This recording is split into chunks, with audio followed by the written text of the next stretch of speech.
What's up guys, it's Jordan. Today we're talking about the second steel ring rest pause training.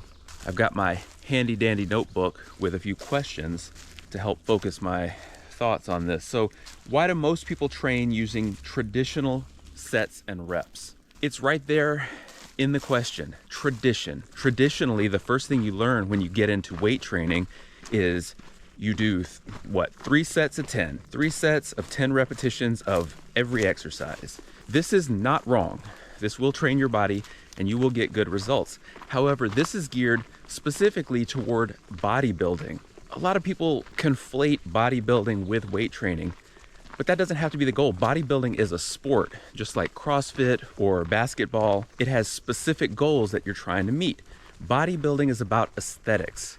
It's about increasing the muscle size as large as possible and maintaining symmetry. You have to train posing techniques, all sorts of stuff, so that you can be judged by a panel to determine how aesthetic your body is. I realize that some of you guys do care about aesthetics, but in steel rings, we do not. We are training for performance. My mantra has always been performance over appearance. We don't look good, we get good. We want to perform well and we want to be strong. We want to be fast.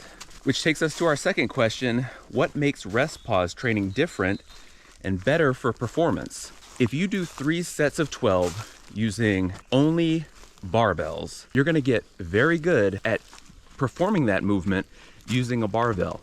But then when you have to switch and grab an awkward object that isn't shaped the same way as a barbell, if you have to lift a laundry basket off the ground, or let's say you're in a situation where you got to drag someone to safety, that isn't going to feel the same as doing a deadlift with a barbell for 3 sets of 10.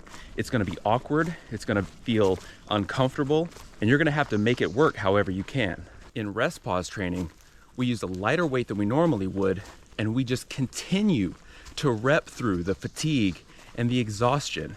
When we've hit failure, we probably still have 3 minutes on the clock. We just keep going. We stop, we rest for a few seconds, we pick it back up and we keep going. This is gonna help us perform even when we don't feel like it. Using the example of dragging someone to safety. You didn't have a chance to warm up. You're not ready to do that. If you have to break out into a run for your own personal safety, you won't have a chance to do leg swings and high knees and hop around and get your blood going. We train every day and we train all these movement patterns so that you're ready to go no matter what, no matter when. So our third question is, how do steel rings use rest pause blocks to build real strength? If you ask me how many reps of an exercise I can do, I cannot tell you. When I'm training inside of a rest pause block, I do not count reps. I don't know how many reps I'm doing, and you shouldn't either. We set a timer for 4 minutes. We choose a lighter weight than we normally would, maybe half of what we might lift for 8 reps before we fail. We get into position and we perform slow and controlled repetitions at a tempo of a 1 second contraction, a 2 second squeeze at the peak of the contraction, and then a 1 second lowering before we explode back up again. 1, squeeze, 2, down, 1, squeeze, 2, down. Continue that over and over and over until you fail.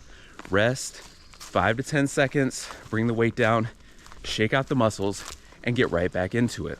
This allows us to get very familiar with the form very quickly due to the lighter weight. It triggers massive muscle growth. Think about it, you're hitting failure over and over within that 4-minute block. The reps you do after hitting failure are the ones that trigger hypertrophy. So in rest pause blocks, we're hitting that failure point over and over and over again. Even if you've been training in a gym for years, once you try a rest pause block, this is gonna humble you. It will feel easy until it doesn't. Once you hit that sticking point, you're done. All right, our fourth question: what should I do today to experience rest pause training for myself? This is an easy one. As soon as this video is over, what I want you to do, or even right now, I want you to pause the video, get up, set your phone timer for 4 minutes. Get into the push-up position and start doing slow and controlled push-ups. Use that same tempo we talked about before. Press up, squeeze for 2 seconds, lower down for 1 second. Press up, squeeze for 2 seconds, lower down for 1 second. Keep going until you can't. When you can't, drop to your knees, rest for a few seconds, get back into the push-up position, and continue. Don't give up. Don't quit until the timer runs out. Take as many breaks as you need to, but keep going. Don't look at the clock. Just go until it alarms. That's what rest pause training feels like. That's what you'll experience in steel rings. So if you haven't already, go to steelrings.store or click the link in the description. Download any of my equipment-based programs, pay what you want, even if that's nothing, and try it today. Let me know in the comments if you have questions, but only after you've tried it. After your rest pause block, watch this video next to learn about the third steel ring, high intensity interval training conditioning, or HIIT conditioning. Thank you for watching. My name is Jordan. If you haven't already, please like this video, subscribe for more, and I'll see you on the next one.